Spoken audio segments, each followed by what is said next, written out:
Pain. Pain everywhere. The immortal words of Jameis Winston after week 1, and they qualify every week, no more than week 13 in Tampa Bay. Yikes. This is Inside Black and Gold. My name is Jeff Nowak. We are here for a post-game therapy podcast, and every week it feels like, man, it can't get worse than this. On First Take today with Steve Geller, who, he's probably somewhere, over the Gulf right now on the plane. I said, hey, the positive thing you can spin from a shutout at San Francisco is, you can't score more. You can't do any worse as from an offensive perspective than putting up 0 points. Somehow they did. Somehow they managed to do worse. So Bucs 17, Saints 16. The Saints led by 13 points. They led 16-3 with a little over 3 minutes to go. I mean, man, there were missed opportunities. Like, if you managed to win that game the way that you won last year, right, 9-0, you kind of look past the missed opportunities. But now, knowing the result that we saw, man, Chris Olave has a ball bounce off his head. There was another. Oh, Jarvis Landry with the one-hander that really, I don't think had to be a one-hander. I tweeted at the time, man, it would have been nice to see Jarvis go up with two hands and catch that ball. And someone said, well, it was too far to catch with two hands. I was like, not really, maybe, but he tried to catch it in stride with one hand. If you commit to going to the ground, you can get two hands on it. It's tough. I mean, he probably makes that catch 7 times out of 10 with one hand. I've seen him make much more difficult one-handed catches. But it's like you look back like, man, if you catch that with two hands, you're going for a touchdown. Chris Olave doesn't have a ball bounce off his head. That's 3 points. You can go back and do a lot of that. It's just pain everywhere. Yeah. The season's over, guys. That's from the perspective of, mathematically eliminated. Sure, you can talk about it all you want. The season's over. I'm not going to talk about that anymore. I am not going to talk about, what if the Bucs lose out and the Saints win 4 games? What in the world gives you an idea that the Saints are going to win 4 games, right? There's no way. You have a bye week, and man, that's a long time to stew on that loss. And here's what Dennis Allen said after the game. Well, actually, here's the soundboard bite that I'm going to keep. Yeah, it stings. It sucks. It does. He's right. It does suck. It does sting. I mean, like, my stomach hurts. That's how bad that was. I sat in this room and yelled at my television for a solid 5 minutes. And you knew, it was excruciating to watch that final drive because you could see it coming from a mile away. That got extended. You felt like you had a glimmer of hope on that holding call, but they're like, nah, they're getting in. They're getting in. They're just doing these 5-yard passes. And it's just a matter of whether they have enough time to work themselves all the way downfield.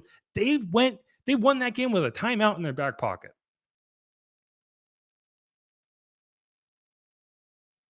It's just frustrating. I don't know. My biggest question, where the hell did Alvin Kamara go? I mean, people are critical of Mark Ingram. I actually thought Mark Ingram had a solid game. He should not have been in the game when he went out short of the first down. He went out short of the first down because his knee was exploding, right? Like, he shouldn't have been in that situation. Why was that not Alvin? Where was Alvin? 12 carries for 26 yards? Who is that guy? He hasn't scored a touchdown since week 8. He has 3 on the year. All of them came in one game.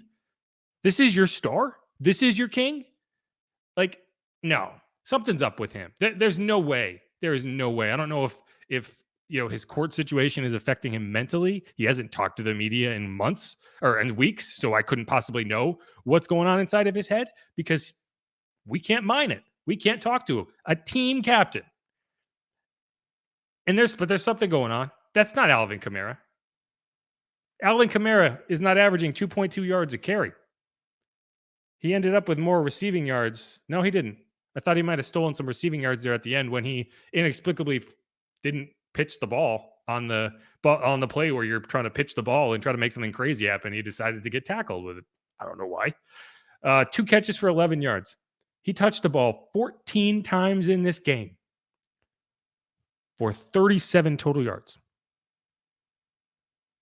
That's your star. That is your star running back.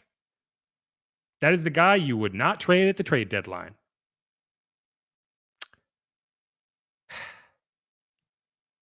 I just don't know, I don't know, guys. I don't know. It's brutal. It is brutal. And so you're going up against Tom Brady. You have gotten the better of Tom Brady so many times at Raymond James Stadium at this point. You kind of felt like, oh man, it's just another episode of the same. And it was for 57 minutes of football. What happened? What happened? And, both Andy Dalton and Dennis Allen, had the same takeaway, which was pretty straightforward. Look, when you play Tom Brady, and you have a chance to put him away, you have to be able to put him away. And I felt like we missed some opportunities to put him away.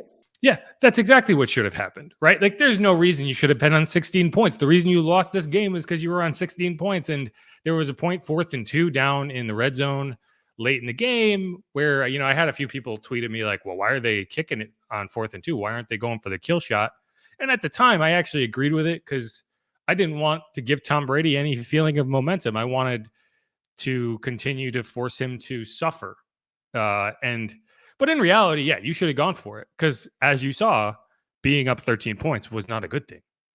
It did not work. You probably should have forced them to start a drive deep in their territory, and maybe you get the first down. Even if you don't, you force them to start back there. And so, yeah, in hindsight, it all makes sense. At that point, though, they had done nothing all game, and you kind of felt like, man, if they get a stop here, that's going to give them momentum. At least that's how I felt. So I was okay with it. But yeah, analytically, 100%, you should have gone for that. They didn't. I don't think that's what cost you the game, but it definitely didn't win you the game. And at the end of the day, being up 13, I would have rather been up 10 than 13. And I have a good reason for that, right? I don't ever want to be up 6 in the situation the Saints found themselves up 6. I would rather be up 3. And why?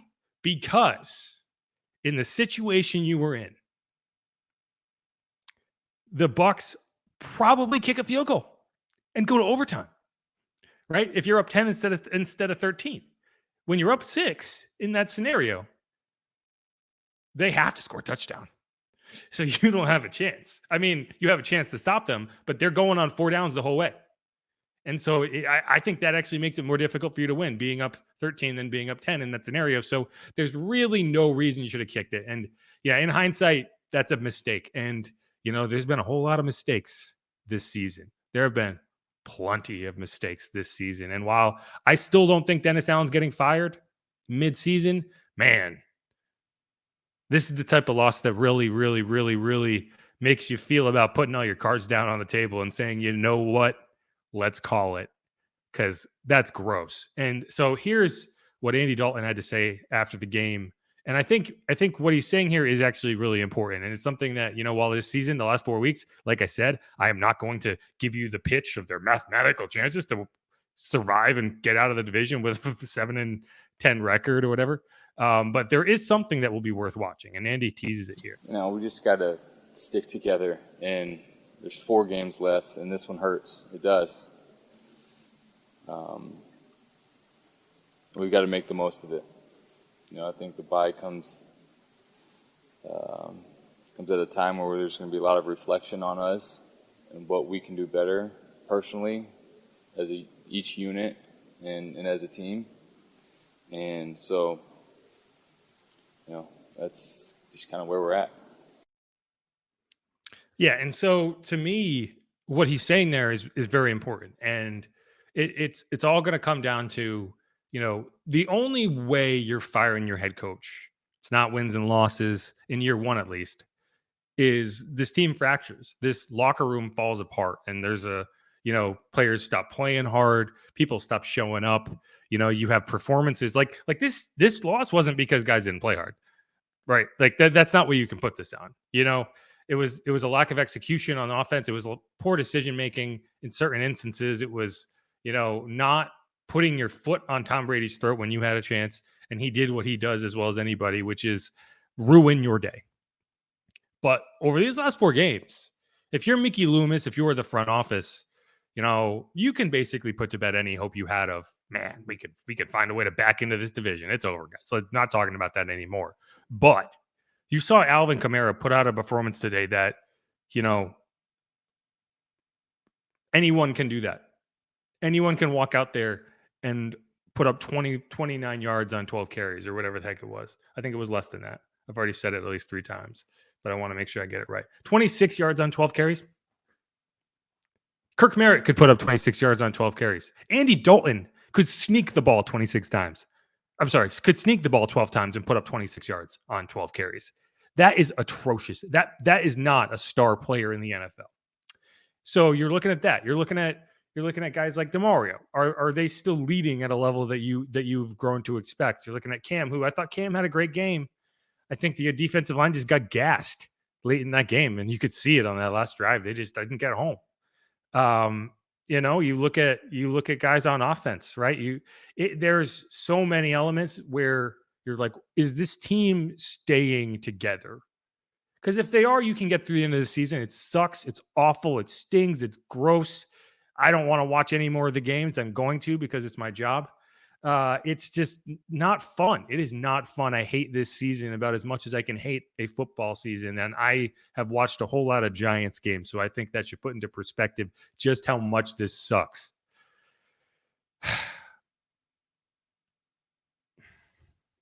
But that's where you have to find a way is if this team comes apart at the seams, you fire the coach. If they stick together, if they're still pushing, if they're still pulling in the same direction, then you stay the course. But, the only thing saving Dennis Allen's job, in my opinion, is the state of affairs around this team and the fact that you don't have assets and you don't have a quarterback. And what coach are you putting in that situation? I can't think of one who would want to. You're going to go prospecting for guys who no one else wants. That's the only job it's the only hire you're going to get. So, that's where I land with it. But man, just I don't even know. I think this is just the annoying thing is I think the offense actually played pretty well independently of the missed opportunities. They moved the ball. They didn't turn the ball over. You forced 2 turnovers. This should have been a win. This 100% should have been a win. And you should have gone into the bye feeling good about it. Come back out, play the Falcons.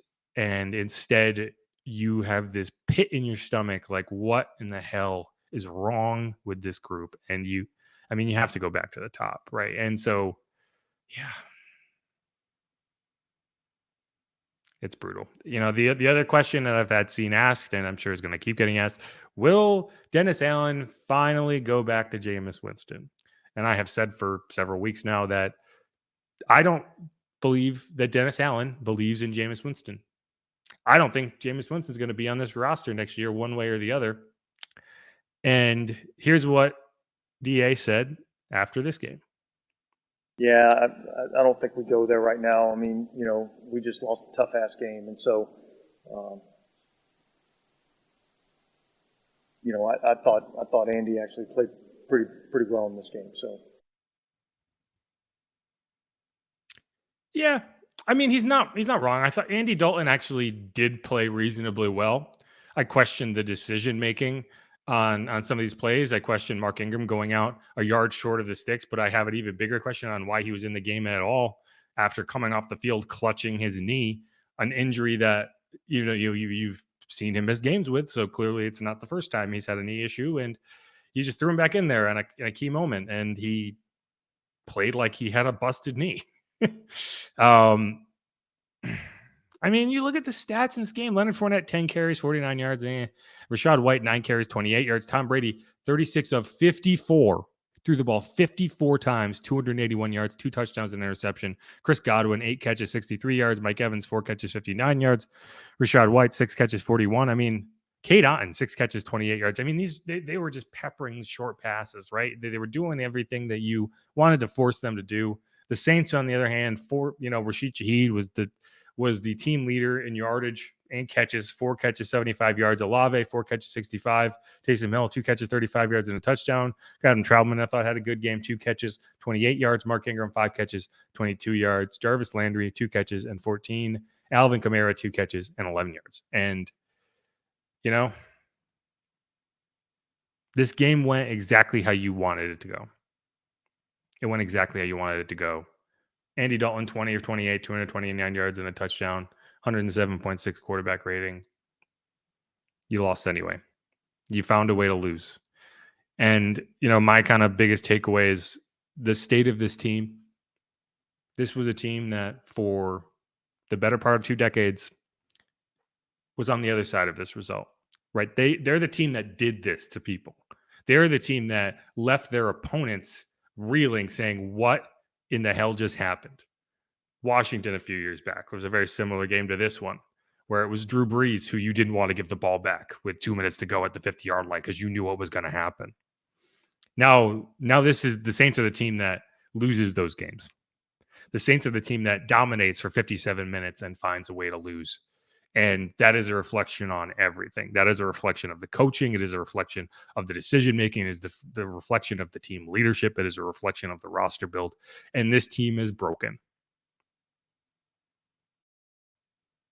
You're not fixing it this season. You're not fixing it by firing the head coach right now. As frustrating as that sounds. And here you are. You got a week off. That's the best thing I can say is that the Saints can't disappoint you next weekend. You know exactly what's going to happen because they're not playing. They're going to come back and, the most annoying part of all this is they probably are going to go 3-1 in their last 4 games because they're playing 2 teams that don't need to win. And, they're probably going to go to Philadelphia and win that game just to annoy you, just to make you angry and make you think, man, what if only they had beaten the Bucs? Because that's what this team does. They're gonna win games just to ruin their second round draft pick because they don't have a first one. They're gonna win games and at least make the Eagles pickle slightly worse. But yeah, every week to this point, I would have said they still have a chance. They're still in the race. They still can win the games out in front of them and get in. I will not say that to you anymore. I promise. Never again. All right. It's going to wrap it up for this really, really depressing rant session on Inside Black and Gold. We're going to come back with a quick mailbag. Thanks, everyone, for jumping in. There are currently over 100 comments in there. So I'm going to go to a quick break, highlight as many of the questions as I can physically answer and get to as many as possible. I got to edit this and get it posted, so I can't do this all night, but I do appreciate all the interaction. It sucks, guys. I get it. It's brutal. All I can hope for is that we can stay reasonably okay with the non-toxicity of it all and say, hey, you know what? Who's real good? The Pelicans. Let's be Pelicans fans for the next few months because at least you got that. All right. My name is Jeff Nowak, WWL Digital Sports Producer. If you have not already subscribed wherever you get your podcast, why the hell not? Hit the subscribe button. Give us a rating. Give us a review. I do appreciate it. All right. We'll be right back.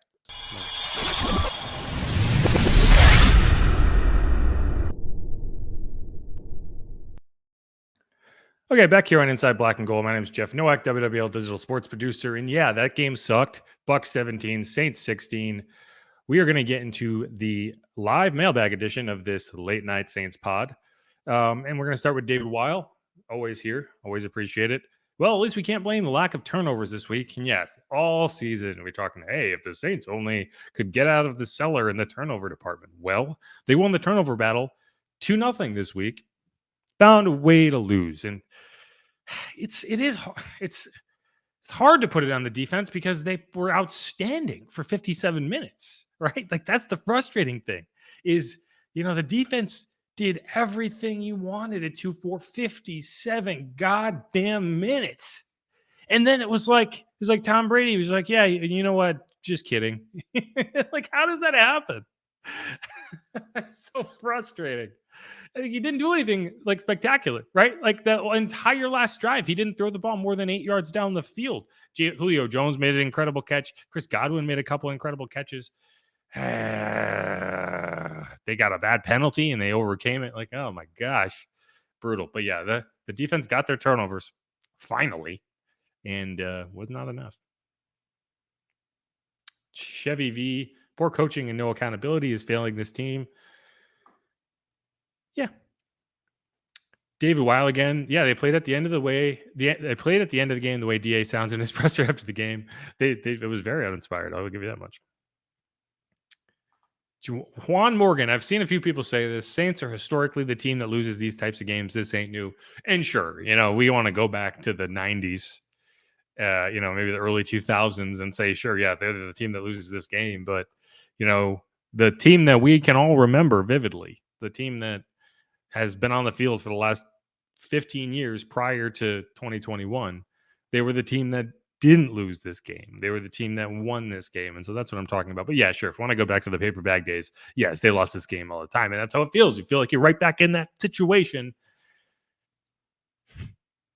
And that's not what anyone wants.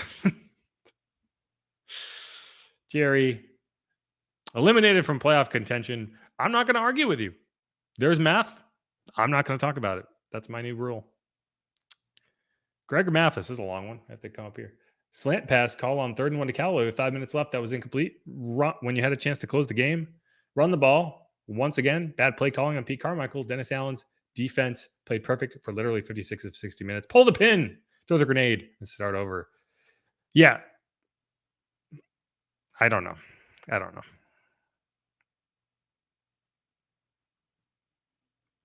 David Weil, Olave, Landry, and Taysom Hill all dropped catchable balls.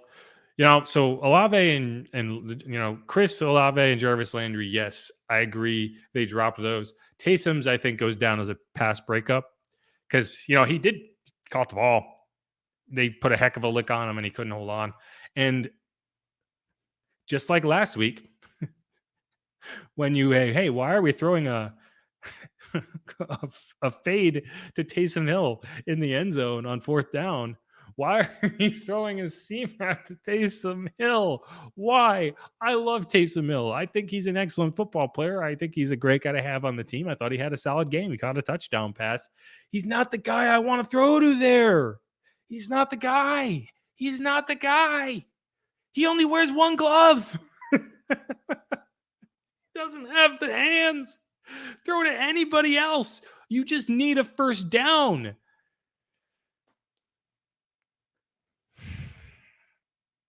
Yeah. Kevin Sr., when are we going to utilize Kamara correctly? He's not Derrick Henry. We can't run up the middle a few times, not have him flaring out for screen passes. He torched teams for years and expecting to produce numbers. We set him up for failure, and he's our biggest offensive weapon.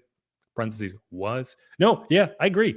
Why is Alvin Kamara being used like a between the tackles like bell cow?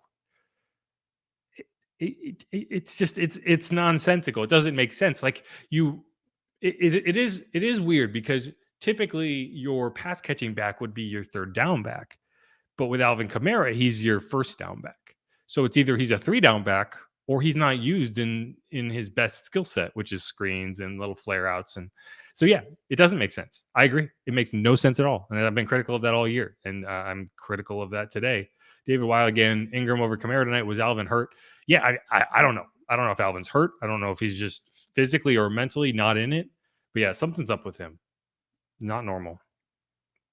Winston Witten Sr. It would have been nice to see the O-line open up some holes and the defense stop playing 15 yards off the line when the opponent has 4 yards to go for a first down. I don't know about that second part, but yeah, I mean, the offensive line didn't block very well. This Bucs defense is good. Yeah. Luke, scout with clout. I've been saying it since late April that we got to let go of Loomis, historically epically bad offseason. I do think there's a question to be asked about Mickey Loomis. I was actually talking to a friend of mine yesterday, and it was about the Giants, but it is similar in the sense that I think that there is a difference. Like some GMs are good at being rebuild GMs. Some GMs are good at being, okay, we're good. How do we get better GMs? Right. And I'm not sure that Mickey is good at that second part.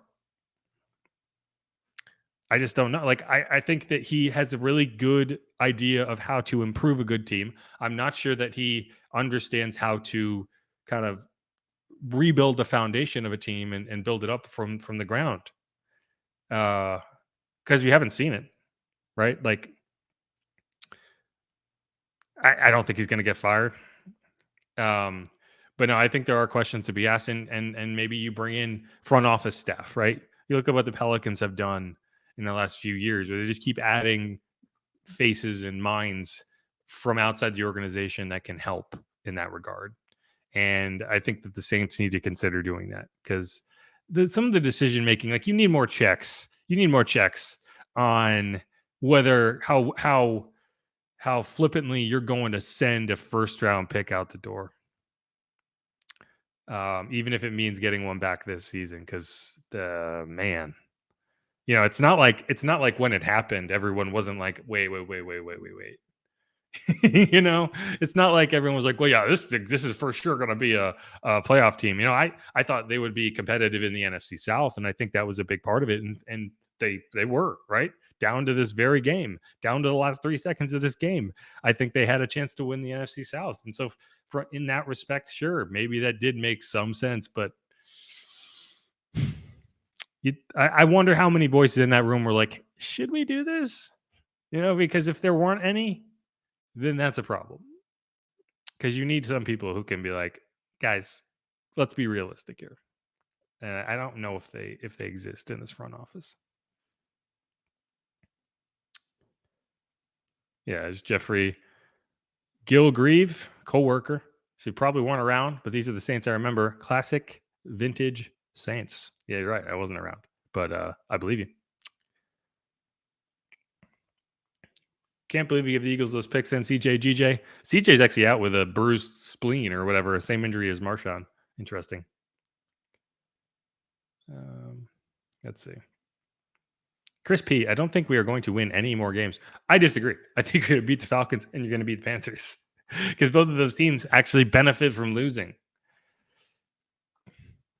because their seasons are done too. The annoying thing, the most annoying thing about this is the exact same reason it was annoying to watch Tom Brady sleepwalk into the playoffs with the Patriots all those years, because the AFC East was so god awful that, like, they didn't even have to be good. They just had to get to the end of the season and be like, oh, we have a winning record. Oh, guess we're going to be in the playoffs. And then they would win a Super Bowl, because, like, it's just how it works. And it's the same thing. Tom Brady has somehow managed to find another division where he doesn't even have to, the team doesn't even have to be good. They don't even have to win 10 games to get to the playoffs. They can just get there, as by default.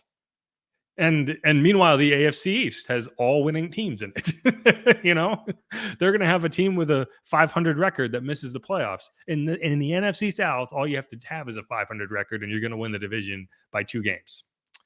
And Tom Brady has managed to be in that scenario for so many years of his career. It's wild. It's wild. Good for him, I guess. He is, yeah. God.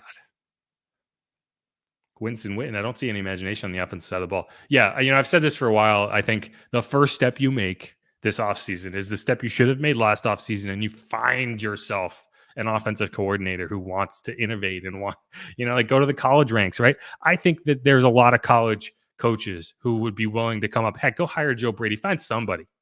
Because Pete Carmichael, I like Pete. I think he's a good guy. I think he's a good guy to have on a staff. He's not a guy I want leading an offense. And obviously he was the offensive coordinator under Sean Payton, but everyone knows Sean Payton led that offense. I want to see them find someone who's going to give this offense an identity, because it doesn't look like they have one. The Falcons season isn't done yet, buddy. They still have a chance of catching the Falcons. I don't even know what that means, Kyle. The Falcons are done. Come on. The Falcons are done. Are you kidding me? We don't have to sit here and pretend the Saints have a chance at this division. We don't have to sit here and pretend that the Falcons have a chance at this division. The Falcons are done. The Panthers are done. The Bucs are going to walk into the playoffs with a 500 record. Just accept it. It's going to happen. Tom Brady is blessed with the ability to just show up in the postseason, regardless of what happens in the regular season. Even the 1 year the Patriots missed the playoffs, that one time, he was hurt. They still went 11-5 with Matt Castle as their quarterback. He's going to be in the playoffs every year. It's a rule. I don't understand it. It just happens, and it's going to happen again. I mean, who'd the Falcons lose to this week? Let's see. I have it right here. Oh, the Steelers. Yeah, that great squad led by Kenny Two Gloves. They're not making the playoffs. Get out of here. This game reminds me of 2013 against Tom Brady. I don't remember that game, but yeah, I mean, Tom Brady's done this. At least you weren't up 28-3. Like, that would have made it worse if you lost the Falcons troll on top of this. They're 16-3. That's 2 scores. It's awful, but it's like you can at least do the math. He's done this to team. I mean, you go to the playoffs last year, right? The Rams won the Super Bowl. They blew, I don't know what the exact number was, but they blew a 3-score lead against Tom Brady in the playoffs. He does this. That's why when they got the ball back at the 50-yard line with 2 minutes, 40 seconds, and 2 timeouts, or 3 timeouts even. No, it was 2 timeouts. It was 2 timeouts because they did burn one on that last Saints drive. I was like, I was tempted to just turn the TV off and just assume the worst because I knew you knew that he was going to get in the end zone. I mean, God, it was such a helpless feeling.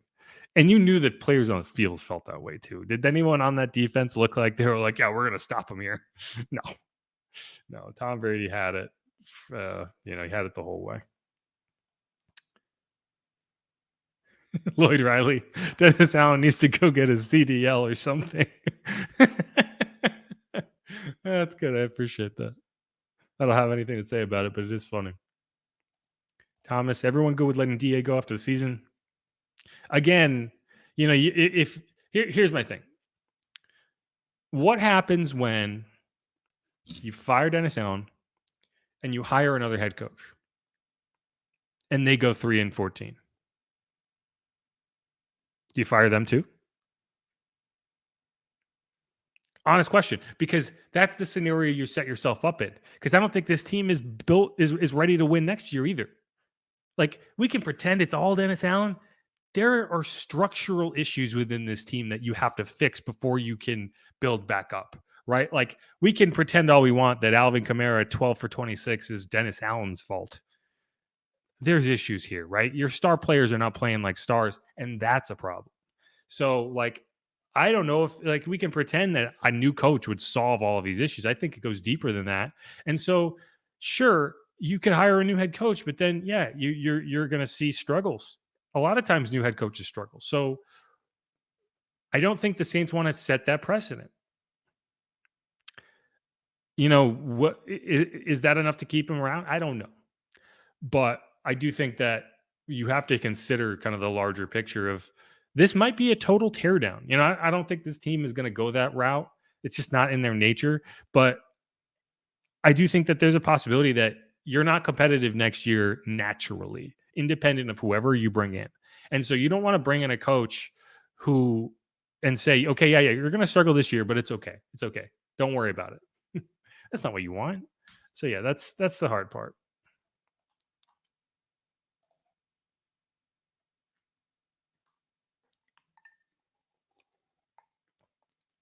I'm not sure what you're talking about here, but yeah, I mean, the Saints have short yardage plans all year have made no sense.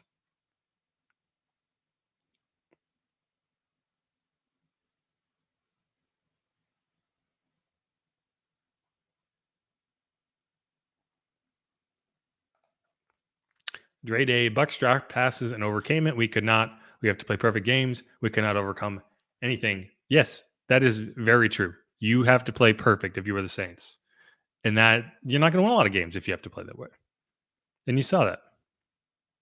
Like the Bucs just messed around for 57 minutes and won. Think about that. And they had the weapons to do it at the end. Like, Tom Brady's throwing to Chris Godwin, Mike Evans, Julio Jones, right? Even Scotty Miller, Kate Otten. Like, these are guys who can catch balls. The Saints are throwing to Taysom Hill in a pivotal moment. And he got open, and it was a good throw. And he dropped it. It got knocked out. Anyway. Johnny Culpepper, let's talk about how pathetic Honey Badger has been. I disagree with this. Tyrann Mathieu is not the problem with this team. Everyone all season has been critical of Tyrann Mathieu. He has been fine. He has been solid. He's not the reason you lost this game. He made several good plays in this game. Like, he made a lot of big plays in this game. But for whatever reason, he has become the target of everything. He's not the reason you lost this game. Right? I think he's had a solid season. I really do. And it's just kind of this idea that he's been bad, that everyone's like, oh, I saw him miss a tackle once. He must be playing like shit. It's not true. He's had a solid season. He's week to week to week. He's one of the highest graded players on this defense. So this is not a Tyrann Mathieu issue. I think the issue is people expected a safety, a 5'7" safety, to be this all-world player. And no, he's just a solid safety. He's doing his job. I don't know. But I don't understand the idea of this, like, Tyrann Mathieu is the huge issue of this defense, because that's not true.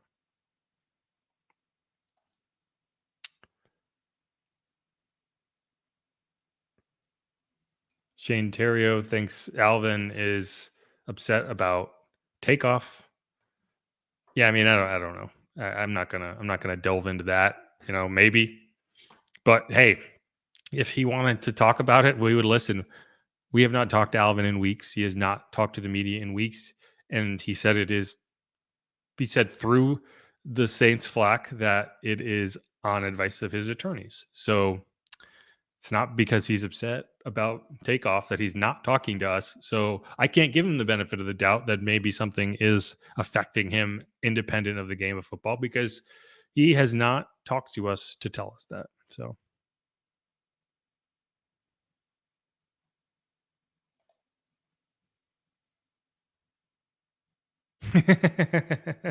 DA has 2 years after this year, because when Coach Prime wins a national championship, the New Orleans Saints would definitely hire him. I would take Coach Prime. I like Deion. Yeah, hope he does well in Colorado. I don't understand this all hate about him leaving Jackson State. I think he put them on a national stage, and I'd rather talk about this than the Saints.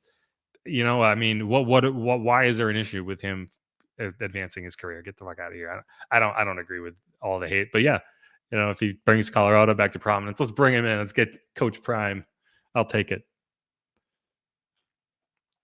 All right, let's get one more question. Let's get a good one, and then let's get out of here.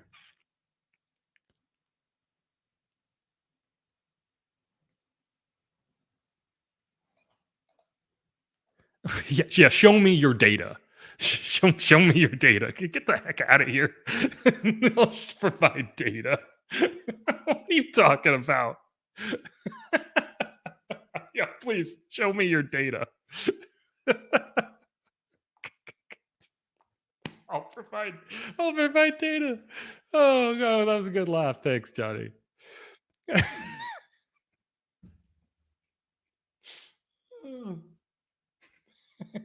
I am dying to see the Tyrann Mathieu data. I really am. I need to see. Do you have binders? Like, oh man, I hope it's collated. Give me that data. Oh, brother. Sorry. It's late. If you we need more data. I could give me the data. Give me all the data. Oh gosh. Good stuff. Tulane will upset USC. I mean, hey, the Saints have ceded the New Orleans football mantle. It is now a green wave city. And I think they will. I think they will upset USC, because I don't think Caleb Williams is going to play in that bowl game. And I don't think USC is that good. So, yeah, hopefully they do. Good old Cotton Bowl. I don't even know where that is. Is it Arlington? I think it's in Arlington. Here's one. Paul Edward, I got a question. What do you think of Deontay Hardy, Traquan Smith, and Marquez Callaway will be on the team next season? Here's a good question. Where the hell is Traquan Smith? Has anyone seen that guy? Is he alive? Is he in witness protection? Where the hell is Traquan Smith? I don't know. But no, I mean, all three of those guys, those are your top three receivers from last season. Deontay Hardy will not be on the team next year. And I don't see any scenario. You paid him $4 million this year on a second round tender. If you wanted to sign him to a contract, you would have. Rashid Shaheed is going to take his job, and I don't think you're gonna feel bad about that. He didn't do anything this year when he was healthy, so I think he's out the door. He's going to sign somewhere. He's going to get paid as a returner, and he's a good returner. Saints aren't going to pay him. They've proven that they can. One of the things that they have proven they can do year in, year out is find that returner. And Rashid Shaheed, as much as this game sucked, he's been really, really good. He's going to be a guy who continues to grow. If you want to look at a positive thing, Rashid Shaheed, Chris Olave, that is a really, really intriguing young duo of wide receivers that I think is going to be good for a long time. So there you have that. Marquez Callaway, he's clearly fallen out of favor in terms of what he's able to do on special teams. He was inactive the last 2 weeks. He was a non-factor today. So yeah, I mean, I wouldn't be surprised if all three of those guys are off the roster. I think you're probably going to end up with Marquez still on the team just because it's a team-friendly deal and he does enough and he makes nice catches and he contributes and, so I think you're going to keep him around. But yeah, Traquan Smith, every year prior to now, you could say, oh, he's been hurt. And this year it's like, where'd he go? Where is he? Has anyone seen that guy? Yeah. We can talk about Tyrann Mathieu. You want to talk about a guy who's disappointed me? Jarvis Landry. Like Tyrann, at least he's been out there. At least he has been constantly contributing. He's played pretty much every snap of this season. Sure, he's missed a couple tackles, but he's also made some big plays, right? He has 2 interceptions on the year. You know how many the Saints have as a team? 3, and they got 1 today from Demario Davis. Like he's a guy who at least has been a constant contributor. He's been in every single week. Jarvis has been hurt when he's been out there. He's been ineffective, right? Other than week one, you had a big game from him. That's it. That's all you've gotten out of him. And I think he's the bigger disappointment in my opinion. And I love Jarvis. I think he's a great player. He has not been the constant contributor you thought you were going to get. Because you kind of went in thinking, there's a chance Mike Thomas isn't going to be able to stick out this season, right? And that's why you brought Jarvis in. You're like, okay, they do a lot of the same things. Jarvis can fill in if Mike is unable to go, and you just haven't seen it. Yeah, the positive thing I'll say, and Godson here says, I enjoyed our run with Sean Payton and Drew. The positive thing I'll say, and Joe Buck and Troy Aikman were joking about this, is the Chargers. Sure look like a team that's going to need a head coach at the end of the season. They lost to the Raiders this week. And the Raiders have won 3 in a row. Good for Josh McDaniels. He's saving his job. I think they're going to want to trade for Sean Payton.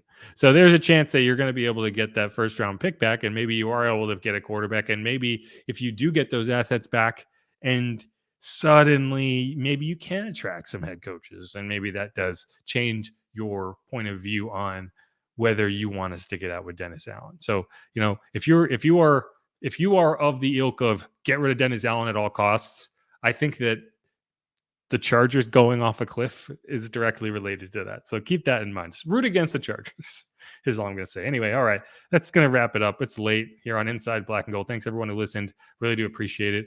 I'm going to get off here. Make sure to hit that subscribe button wherever you get your podcasts. And thanks, everyone. I don't understand why so many people are in here so late after such a miserable game, but I do appreciate it, as always. Thanks, y'all. See you.